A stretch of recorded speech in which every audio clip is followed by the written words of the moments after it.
Estava aqui conversando com o pastor Cícero, porque eu sei que tem uma estação de metrô que é a Estação Diamante. Estação de ônibus. De ônibus, né? De Não é ônibus. metrô. Qual é o metrô mais próximo, Léo? Só Eldorado. O Eldorado. O Eldorado é o mais próximo. Porque eu pensava que Diamante era a região. Você estava me explicando que o Barreira que é a região. Região e o Diamante é o bairro. Está há muito tempo lá, pastor? Tá fazer um ano lá e estou começando mais um ano lá agora.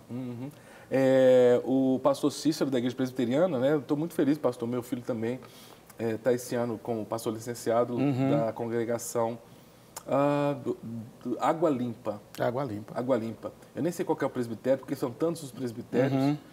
Porque a Igreja Presbiteriana é dividida em como é que é?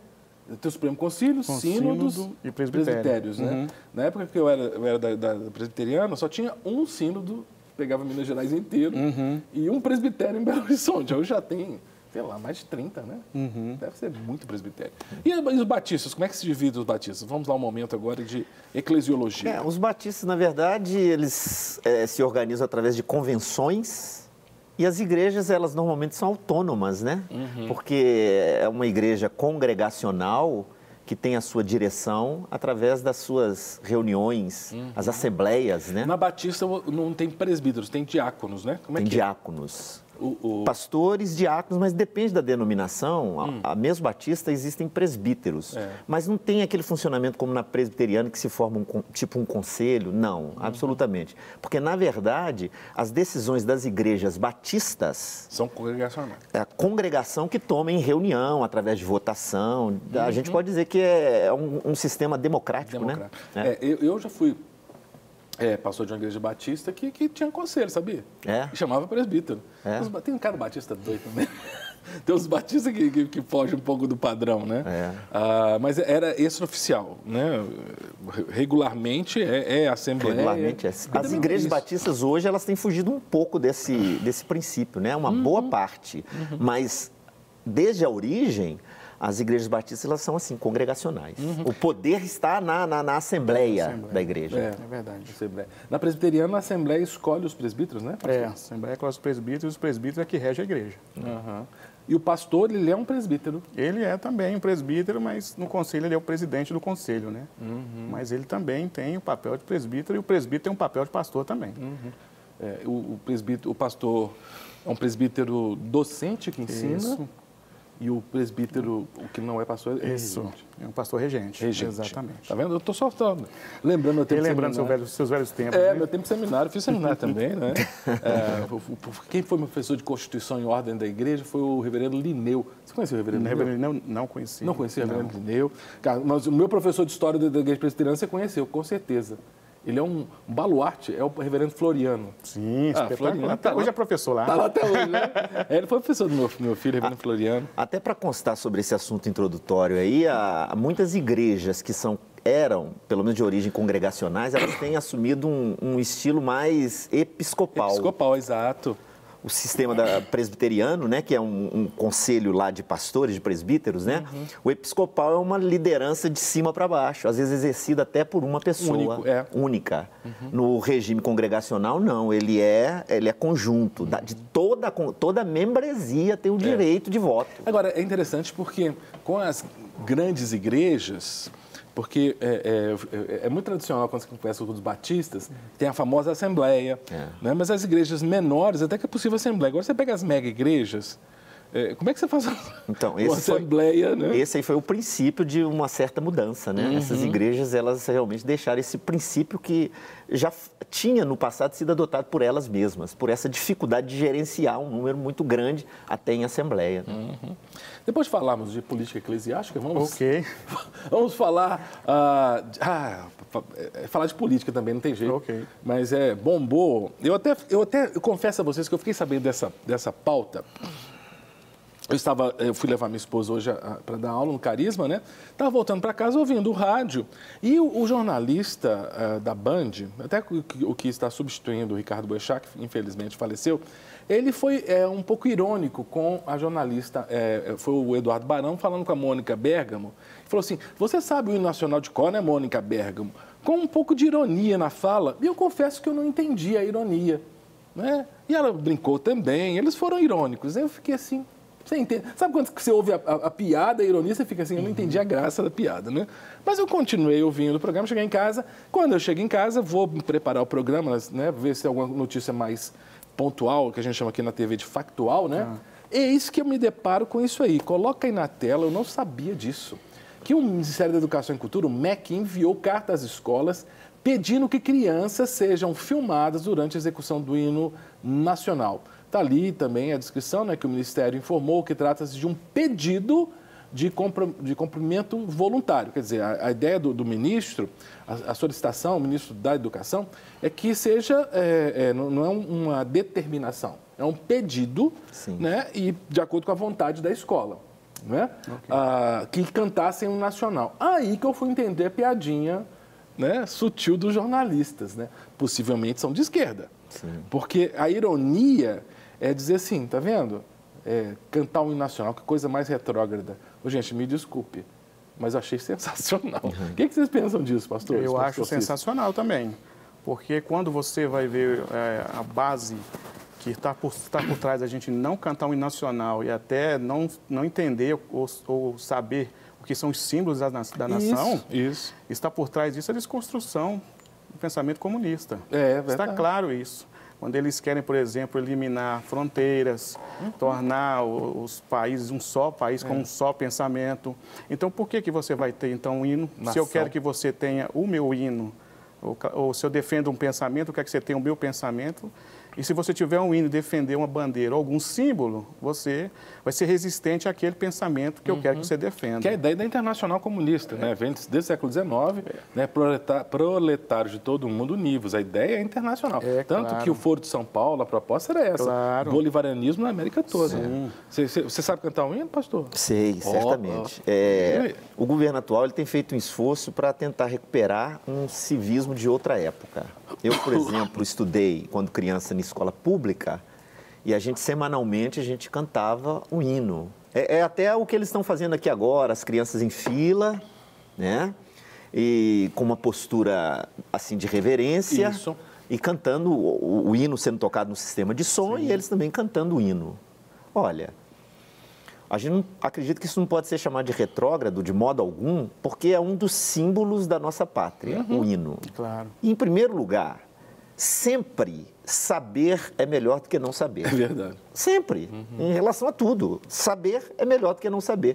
Então, por que até às vezes pessoas que defendem o conhecimento, defendem o não conhecimento de determinadas coisas, que são de domínio público e são importantes. O civismo equilibrado, ele não tem absolutamente nada de daninho, não é ruim, é ótimo. E leva um bom patriotismo, né? Exatamente. O curriculano, porque eu acho assim, que a gente tem que ter orgulho da nossa pátria. É claro. E como você vai ter, por exemplo, o orgulho da pátria se você não conhece os símbolos da sua pátria, se você não sabe o que defender?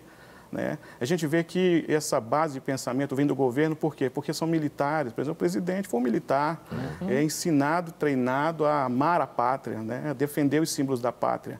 E isso é uma coisa que durante anos foi se perdendo no Brasil. Né? As pessoas... Quando eu falei de restaurar, é justamente porque até o final do regime militar isso era mais comum. E depois se perdeu, né? Se perdeu aos poucos. Até parece que o hino ele é um hino militar, ele não é um hino militar, é um hino da pátria. Ele não é hino militar. Foi feito no século XIX. E civismo e patriotismo não tem nada a ver com militarismo. Absolutamente nada a ver. Todos nós deveríamos ser mais patriotas, sim. Isso não é piegas, isso não é nada de ruim, absolutamente. É porque eles têm na memória sobre um nacionalismo, um patriotismo todo exagerado, desequilibrado, que gerou problemas no passado. Se fosse tudo já gerou problema nesse mundo. Claro. Então, a religiosidade, ninguém pode ser religioso, porque religiões já causaram muitos males no mundo. Inclusive algumas que estão aí até hoje.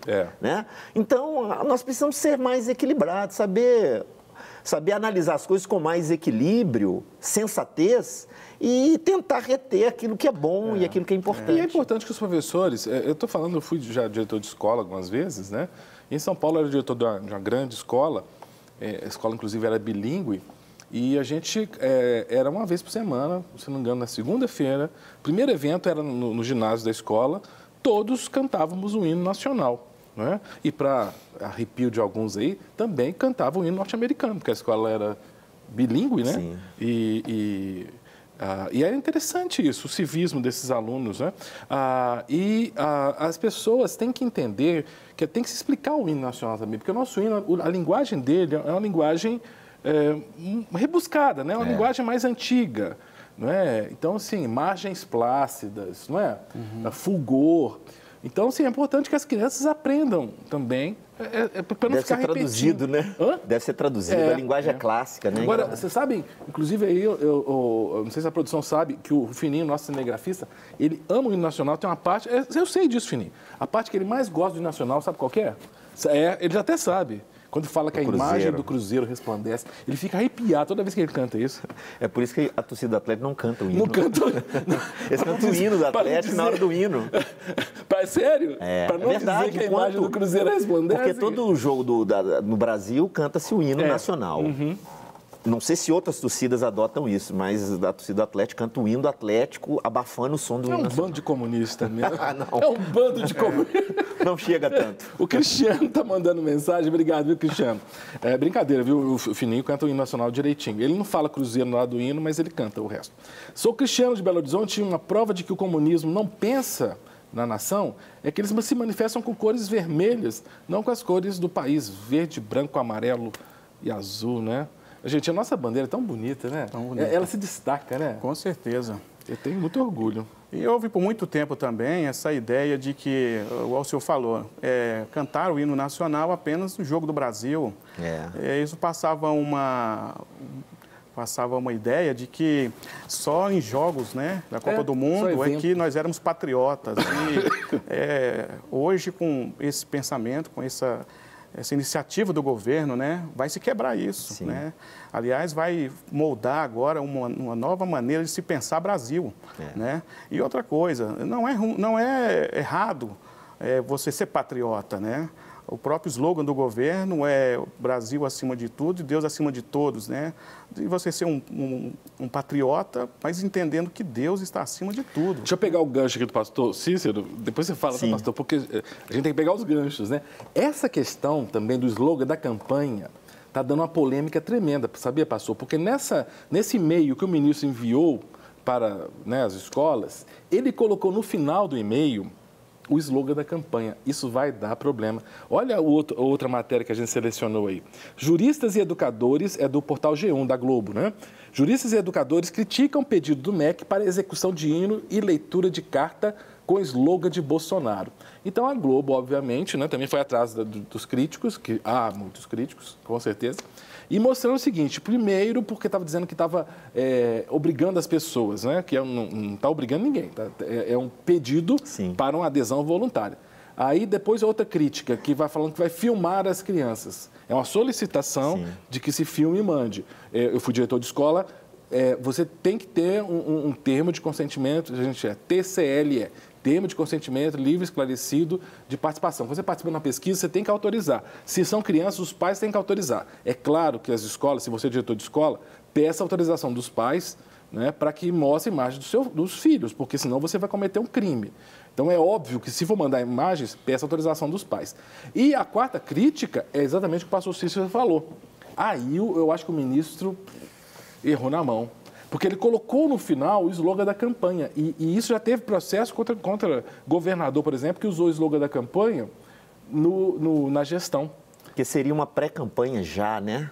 Está usando a máquina pública, se bem que ele mandou foi e-mail, mas mesmo assim está usando a função para algo que foi de campanha, quando é de campanha de partido, né? Então, esse negócio vai dar problema. A gente vê que até a parte jurídica do Brasil também tem alguns princípios ligados ao pensamento comunista. Eles vigiam tudo, somente questões religiosas. Se tiver alguma frase que vai ter algum aspecto da religião, eles já vão perseguir. Então, nós vemos que o Brasil ele tem muitos desafios que esse governo precisa enfrentar. E principalmente a sociedade, quando depois de certo tempo vivendo em um aspecto, né, na sua conduta, agora precisa se adaptar a um governo de direita, ao qual esse país nunca experimentou. Não há dúvida, o governo ele tem que partir realmente para para essa tarefa de governo e realmente coisas de campanha devem ser esquecidas. Às vezes o governo ele entra em pleno exercício de governo, mas ainda algumas coisas da campanha permanecem, porque na verdade o que moveu tudo foi a campanha. Né? Mas tem que esquecer mesmo, isso é um erro de qualquer governo e continua com algumas coisas de campanha. Mas o que eu queria frisar, nós os evangélicos, nós temos uma certa facilidade, voltando à questão do hino e qualquer outro ato de civismo, nós temos uma maior facilidade para isso. Mesmo que pareça contraditório em relação à história cristã, sobretudo na época do Império Romano. Porque os cristãos não participavam das festas cívicas na época, porque as festas cívicas beiravam culto. Beirava não, era um culto. Imperador, culto pagão. Né? Hoje não, por exemplo, não é culto à bandeira, não é culto, mas é um momento solene. Sim. Nós, os evangélicos, os cristãos de modo geral, estamos acostumados com solenidades, momentos solenes. Mas existe uma parte da sociedade que elas não se apegam e desprezam basicamente qualquer tipo de solenidade, desrespeitam tudo isso. Então essas pessoas são contra. Nós não, nós estamos acostumados a formalidades, a solenidades e a respeitar. A ética que o Max Weber falou da ética protestante. Exatamente. A ética protestante é essa ética do respeito à autoridade, do trabalho. Exato. Claro. Faz parte do pensamento cristão. Sim, claro que tudo que você for fazer, por exemplo, Max Weber vai defender que você deve fazer como se fosse para Deus. A base é aquela dali. Então, se você olha para Deus como você vai fazer, há uma ética em Deus. Sim. E em tudo que você for fazer, você deve aplicar eticamente. E como o senhor falou, há um conceito na sociedade, claro, em desconstruir solenidade, em desconstruir o que é ético, o que é moral. Vira um caos, né? Vira um caos. E isso é tão claro que nós temos uma sociedade hoje tão destruída, né? As pessoas, elas perderam um alinhamento ético, moral, e reflete na igreja. O reflexo disso que está acontecendo na sociedade reflete claramente na igreja, em o crescimento de atritos em família, pais com filhos. Tem irreverência, né, pastor Cícero? Porque eu percebo também que a irreverência está muito comum na sociedade e está começando a entrar na igreja também. Exatamente. Falta de respeito aos mais velhos, à liderança, aos pastores. Sim, claramente. Mas a própria igreja, pastores, ela, de certa forma, em alguns arraiais, vai perdendo, de certa forma, uma tradição. As tradições, é claro que existe tradição que não é boa, obviamente que existe, né? Mas nós, sobretudo os cristãos, nós somos uma tradição que já tem 2 milênios. Então, nós não podemos abrir mão da tradição. Inclusive, as pessoas têm medo dessa palavra. Tradicionalismo não é conosco. Mas nós precisamos entender que sem a tradição, nós vamos virar uma outra coisa. Exatamente. A tradição não pode estar, até lembrando da hermenêutica, né? Ela não pode estar mesmo no pé das escrituras quando a gente vai tomar a decisão. Mas elas são importantes. A escritura tem que estar em primeiro lugar, mas preservar certas tradições, certos conceitos. A gente pode usar o termo ortodoxia, que seria adequado para essa situação. Exatamente. Ortodoxia. A luta dos fundamentalistas, né? Preservar a ortodoxia. E é interessante porque até o termo fundamentalista começou a ser muito pejorativo, né? Você fala fundamentalista como se necessariamente... Hoje é pejorativo, mas na época foi necessário. Né? Não. A própria palavra tradição ou tradicionalismo, ela, de certa forma, ela é usada de forma... Isso no nosso meio também. Imagina fora do círculo da igreja. Sim. Muito mais ainda. Sim. As pessoas querem abrir mão de tudo e qualquer tradição e abraçar qualquer tipo de inovação. É perigoso porque a gente não sabe para onde vai se você abraça tudo que é tipo de inovação. A Bíblia mesmo diz, né? Não sei como criança seguindo todo e qualquer vento de doutrina. Eu quero deixar para você uma pergunta muito fácil de responder. Mas vamos no intervalo, vocês tomam uma aguinha e pensam, né? Se você de casa souber me responder, eu estou pronto aqui recebendo a tua resposta. O hino nacional fala, ó pátria amada idolatrada. Dá para um cristão que é contra a idolatria cantar pátria amada idolatrada? Tem erro nisso? Como é que a gente faz? Vamos ouvir a resposta dos pastores depois do intervalo, tá joia? Vamos e voltamos já já. Voltamos com o nosso bate-papo. Conversamos bastante no primeiro bloco sobre a solicitação do ministro da Educação que as escolas, né, públicas e particulares passem ou retornem à prática do hino nacional junto às suas crianças. É uma prática que foi muito comum há algumas décadas e agora a solicitação de que isso retorne. E houve alguns grupos têm questionado isso, né? Eu acho bem interessante. E aí, depois que a gente conversou um pouquinho, eu fiz uma provocação aqui para os pastores, não sei se você tem resposta para isso, mas eu já ouvi muitos cristãos evangélicos, né? Por causa do segundo mandamento, né? Não terás para ti, não farás para ti imagem de escultura de semelhança, nem lhes dará culto, né? Que é um mandamento claro contra a idolatria. Fala assim, a parte do hino a gente fala, eu acho que até no refrão, né? Ó, pátria é amada, idolatrada. Tudo bem, mas aí por idolatrada. E aí, como é que a gente canta isso aí? Ou não canta, ou faz igual o Fini, pula na que fala cruzeiro no hino para não ter problema. Eu acredito, eu canto, inclusive, essa parte, acredito que não há problema nenhum. É apenas um reforço da primeira parte, né? Amada, idolatrada. Uma pátria que tem que ser amada por nós.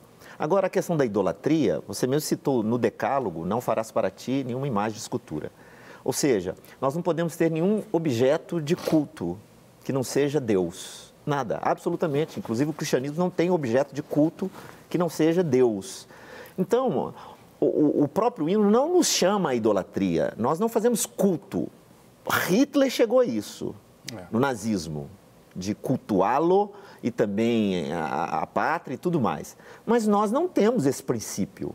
E até quem canta esse princípio nunca chega a essa conclusão que tem que amar a pátria sobre tudo, acima de tudo. Não, de modo algum. Então, eu acredito que não há nenhum problema de nós cantarmos, porque nós não idolatramos a pátria, de fato, ou seja, a idolatria tem a ver com culto, uma adoração, ou seja, colocar no lugar de Deus, né? O hino não nos chama a isso, a não ser a uma reverência, ao amor e à dedicação à pátria, não de forma alguma acima de Deus.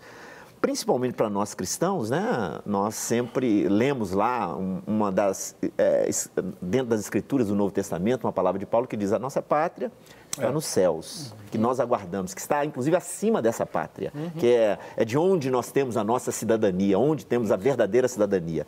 Então, eu acredito que não há nada. Eu acho que se nós pararmos de cantar um hino dessa maneira, seria um exagero da nossa parte. Acho claro. Concordo, pastor Cícero? É interessante o que o pastor falou e concordo plenamente.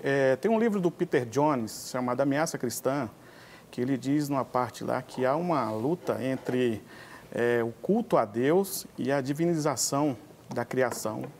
O homem ou ele está adorando a Deus ou ele está adorando alguma coisa na natureza ou na criação. E o aspecto que ele quer dizer, ou quer mostrar é o seguinte: há um impulso, né? Há um aspecto no homem que ele é atraído a adorar alguma coisa se ele não conhece Jesus, se ele não tem Deus como seu Deus. Sim. Isso é natural do homem, ele buscar um ídolo para adorar.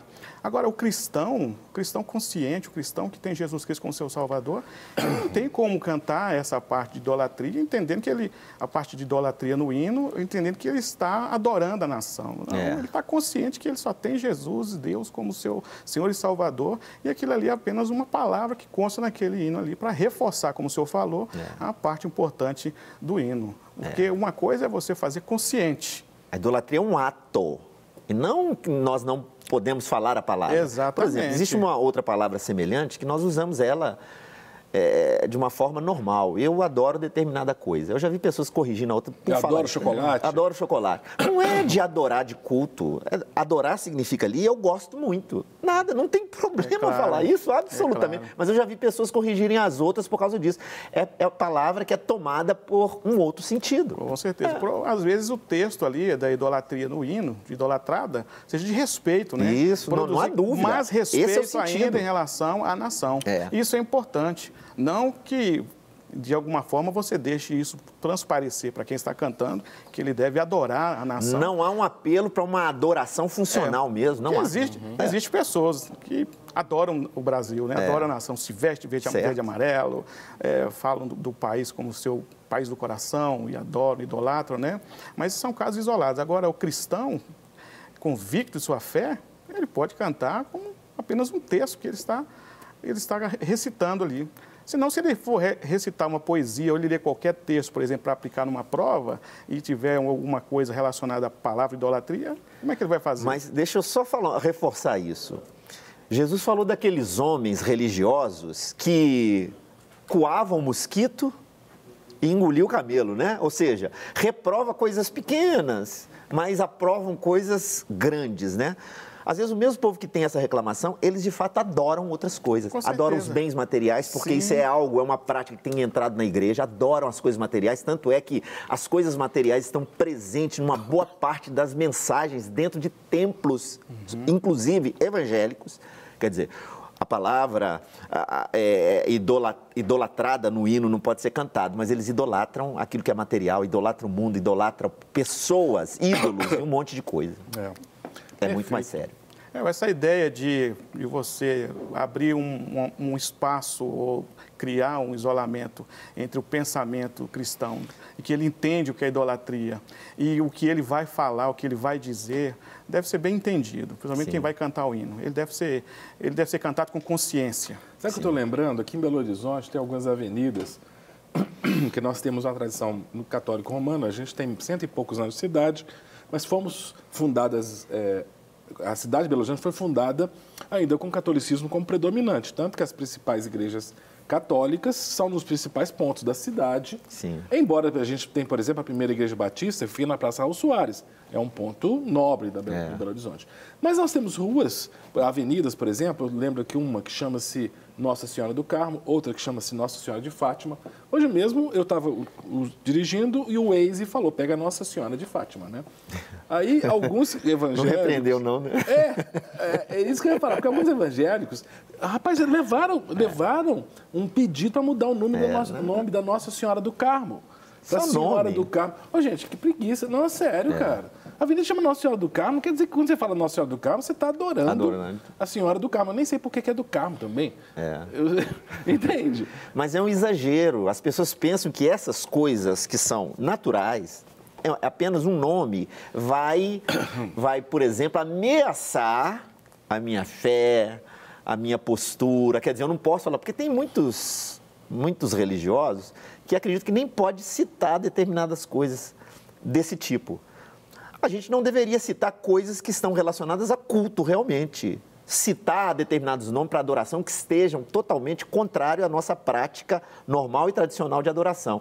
Mas é o nome de uma rua, nada mais do que isso. Isso não fere nada, não faz mal para ninguém. Outra coisa, pastor, nosso contexto país católico, tradição católica. Agora, pega essa pessoa que falou isso com o senhor e leva ele na África, por exemplo, um país com N ídolos lá. E ele chega lá e tem uma rua lá com o nome, por exemplo, de uma entidade lá. Ele vai ficar sem falar o nome da rua, se alguém perguntar para ele. E esse revisionismo é perigoso, porque, além de religioso, esse revisionismo, o religioso ainda não deu certo, não, e espero que, a minha opinião, não deve mudar, não. Agora, a gente está tendo revisionismo político-ideológico.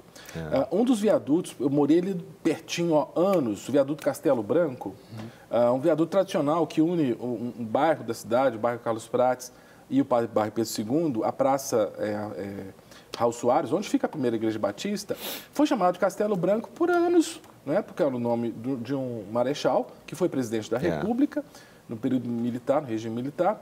E quando os governos de esquerda assumiram, começaram o revisionismo histórico, fizeram o que Lenin fez na União Soviética. É a limpeza, né? Limpeza! Aí muda o nome, agora chama Helena Greco. Gente, se pegar a moda, então... você vai mudar o nome de tudo. Às vezes, a cada tipo de governo vai mudar. Isso não é bom para a sociedade. Não é bom porque gera grandes problemas. Porque isso aí apenas a ponta do iceberg. Exatamente. O que está por trás disso. É claro, isso é a doutrinação. Você não pode, se você está doutrinando um país, que é o que eles fazem, né, no aspecto socialista, ter nenhum resíduo de algo contra, né, de algum paradoxo. Então, eles vão eliminando. Se é da ditadura, que eles chamam de ditadura, que não houve ditadura, eles vão eliminar. E até para colocar nome em logradores públicos e assim por diante, isso passa por uma tramitação, me parece que na Câmara Municipal, não é isso? Então, eu acho até um desrespeito. É claro que em algum momento pode-se fazer uma escolha que cause problema. Por exemplo, os símbolos nazistas, os países fazem todo esforço de apagá-los. Não conseguem, mas fazem um esforço por causa do significado deles. Não sendo uma coisa tão maléfica desse modo, para quê? Tem alguma representação importante. Até para não repetir, né? Porque exatamente. São marcas, a história. Isso é muito importante. Eu estou pensando aqui, por exemplo, a Ponte Rio-Niterói, o nome dela é Ponte Costa e Silva, que foi um outro presidente da República Militar do Brasil. Eu morei em Rondônia muito tempo, do lado de Paraná, uma cidade ao lado, você tem Ouro Preto do Oeste e você tem Presidente Médici. Olha o nome da cidade. Presidente Médici tem grandes amigos, pastor Lenilson Rigoni, foi pastor da Igreja Presbiteriana lá em Presidente Médici. Né? Vai mudar o nome de Presidente Médici. E quem nasceu em Presidente Médici vai... Você nasceu, não? Bota o nome de quê? Betinho, bota o nome de Lula. Até porque essas mudanças geram um gasto público grande, né? Nossa! Gera um gasto. A certidão de nascimento vai ter que mudar de todo mundo, de casamento. Né? Mas isso é tudo obra da desconstrução, né? Do socialismo, né? E com essa mudança de governo, eu espero que seja uma coisa que eles partam para acabar com isso, né? De estar mudando o nome de ruas e logradouros, de cidade, de acordo com a ideologia. Eu acredito que nós, o nosso povo, a gente precisa ser mais amistoso. Isso já, na verdade, faz parte do povo brasileiro, mas que de algum tempo para cá tem mudado. Um povo mais amistoso, que respeita um pouco mais, porque nós vamos entrar nesse nível de questão religiosa também. Nós não podemos criar uma guerra, um problema religioso que já existiu em várias outras nações. E isso pode, na verdade, há alguns anos atrás, isso começou a acontecer. Questões, conflitos entre espíritas e protestantes e tal. Nós temos que tomar cuidado para não entrar nessa. Porque por trás... Tem muito evangélico que é anticatólico, gente, é um absurdo. Não, é bobagem. Por exemplo, quando eu falo Nossa Senhora de Fátima, eu sei da história de Fátima, é muito conhecida a história de Fátima, em Portugal e tudo. Inclusive, se você sabe por que chama Nossa Senhora do Carmo, eu não sei. Vocês sabem, pastores? Não sei. Do Carmo. Se alguém souber, me manda aqui, porque eu queria saber a história. Ué, por que chama Nossa Senhora do Carmo? Porque, normalmente, essas avenidas, esses Nossa Senhora de alguma coisa, são aparições relatadas por obviamente, católicos, né, de Maria, né, da mãe de Jesus, que é chamada pelos católicos de Nossa Senhora. Eu sei que é de Fátima, foi referente a Fátima. Do Carmo, eu não sei. Carmo, não sei mesmo. Qual é. Mas, assim, até para você conhecer um pouco a história e a religiosidade, você tem que respeitar a religiosidade do outro. Mesmo que você não concorde, peraí. É um pouquinho de tolerância, é necessário. Né, gente? Aí você tem uma avenida que chama Martin Luther King. Não pode, católico não pode. Então, porque ela chama Martin Luther King? Exatamente. A gente, se do nosso lado nós cobrarmos isso, outras crenças também poderão cobrar aquilo que vá contra nós também, da mesma maneira. Ridículo. Então, nós precisamos ser mais amistosos. O que eu acredito é o seguinte, nós precisamos muito mais do que nós pensamos que temos, ter o amor de Cristo em nós. Se a gente for analisar as posturas de Jesus, como Jesus era uma pessoa sensata, como Jesus era uma pessoa boa, como Jesus, ele foi também uma pessoa tolerante. Então, nós precisamos olhar mais para Cristo, para o seu amor. Na briga, nós não conseguimos nada, não. E brigar por detalhe, né? É verdade. Quer ficar brigando coisinha boba. Olha, nós estamos recebendo mensagens, muitas mensagens. A nossa querida Neudi, sempre está com a gente. Obrigado, Neudi. A Neudi é da Bahia, da cidade de Itambé, né, lá na Bahia. Povo bonito e abençoado. Tá ligadinho aqui na Rede Super. Obrigado, viu, Neudi? Deixa eu ler algumas mensagens, né? Quem está mandando aqui? Mensagem é Soraya, que mora em Ouro Branco. Legal, Ouro Branco. Tem uma igreja batista grande, né? Ouro Branco, Colégio Batista. Exatamente. As gerações de hoje estão se perdendo, diz a Soraya. A escola onde meu filho estuda se canta o hino nacional e da cidade também. É lindo de ver. Aí, ó, uma mãe gostando disso, né? Parece que muitos pais estão apoiando. Os pais gostam. Parece que coloca mais regra na moçada toda, né? Com certeza. Eu já vi escola aí, ultimamente, cantando funk, as meninas dançando com traje sumário. Claro, funk, claro. Menos, né? Olá, pessoal aí do Bate-Papo, eu sou o Gabriel, da Fazenda Rio Grande, no Paraná. Estou assistindo vocês. Gabriel, que Deus te abençoe, querido. Muito obrigado. Mais mensagem chegando. Deixa eu ver aqui. Penso que ele nunca vai mudar. Estou pensando seriamente... Peguei a mensagem no meio, desculpa. Eu pensei que estava falando do Brasil, que o Brasil não vai mudar. Porque tinha uma bandeira do Brasil embaixo aqui. Está falando de um problema de casamento que veio no Clínica da Alma. Desculpa, tá? Eu acabei pegando a mensagem no meio aqui. tá? Eu vi a bandeira do Brasil, pensei que estava falando do Brasil. Amo Jesus, amo a igreja, amo o Brasil, amo o hino nacional. Sou totalmente a favor. Abraço, pastores. Esse programa é uma benção. Deixa eu ver quem mandou a mensagem. Manda seu nome e a sua cidade. Deixa eu ver aqui. Como está chegando muita mensagem, aí, ó, eu ia ler pelo menos o seu código diário, chegou uma outra mensagem e tampa aqui o código diário. 32 é Minas Gerais. Sabe qual é a cidade? Não. 32, não sabe. Então, também não sei. Provem aí que sabe mesmo cantar um hino sem lê-lo, naturalmente. Qual dos três tem bala na agulha? Quem mandou mensagem? Deixa eu ver aqui, está provocando a gente. Olha, o hino é longo, não dá 41, tempo. 41 é onde? Não dá tempo, não. Paraná? Paraná. Olha, até dizer o seguinte, não vou ficar tirando onda não, mas como eu sou militar, eu fui militar, por dever de ofício, eu cantava diariamente o hino nacional. Né? Eu canto decore salteado mesmo, sem problema nenhum. Né? Eu sempre tinha uma dificuldade se vinha primeiro Sonho Intenso ou Amor Eterno. Mas todo mundo tem. Mas depois eu aprendi Sonho Intenso, primeiro Amor Eterno, depois aí foi tranquilo. Né? Mas senão a gente vai tomar o tempo aqui, mas pelo menos eu sei. Sabe cantar, pastor? Sei. Sabe? Não, eu sei cantar mais. Sabe? Então tem que pegar, né, no Lábaros que ostentas estrelado. Tem uns pá difícil. Lábaro que ostentas estrelado. É bonito, é lindo. Um hino bonito. E o hino também a bandeira é muito bonito. Salve lindo pendão da esperança. Salve símbolo augusto da paz. A música dele é maravilhosa. Recebe o afeto que te espera em nosso peito juvenil, querido símbolo da terra, da amada terra do Brasil. Gente, muito lindo, demais, muito lindo. O hino do expedicionário. Ih, agora eu vou começar a lembrar dos meus tempos aqui. Militar. Porque no quartel a gente cantava todos esses hinos, é sério. E era muito legal, cara, assim, sabe, esse patriotismo que criou na gente, assim. Claro. Eu que sou, né, militar de reserva, eu tenho um amor muito grande pela pátria, por isso que eu vejo com muito bons olhos esse número de militares no governo, porque eu sei que são homens capacitados. Gente, para chegar a general, esse povo estuda demais. Claro. Tem que passar no concurso da AMAN, que é super difícil. Para se tornar tenente, tem que passar dentro da AMAN. Depois, para chegar a general. E, interessante, pastor, que cantando o hino nacional, abraçando a ideia de respeitar os símbolos da pátria, volta aquela ideia de você respeitar a autoridade. Sim.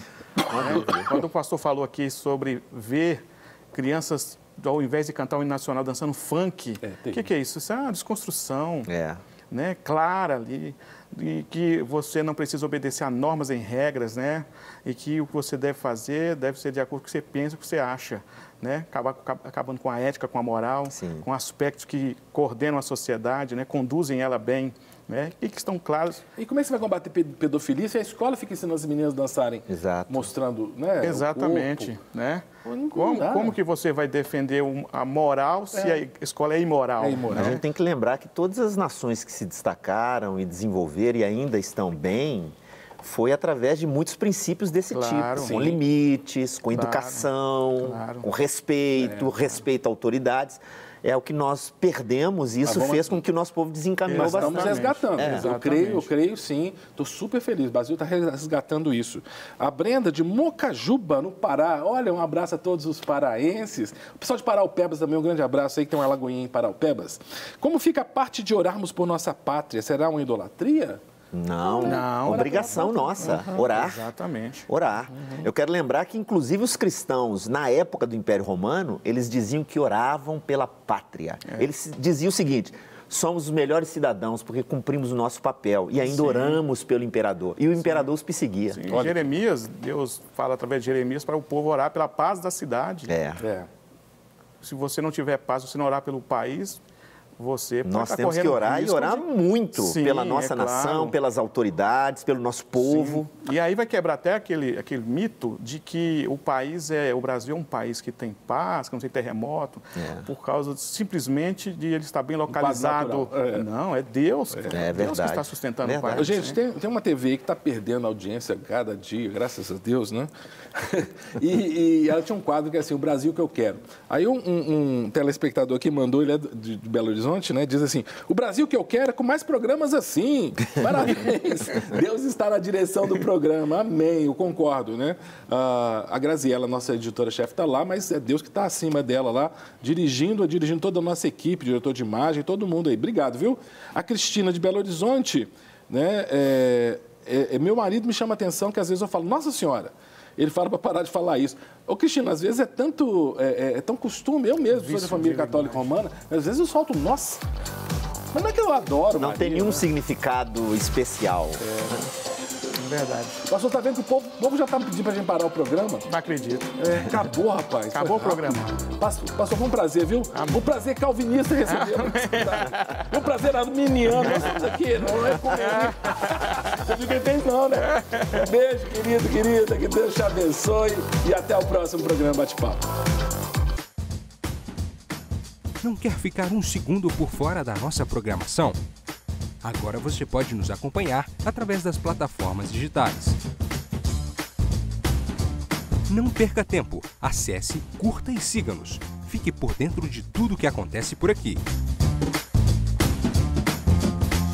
Rede Super, inspirando você.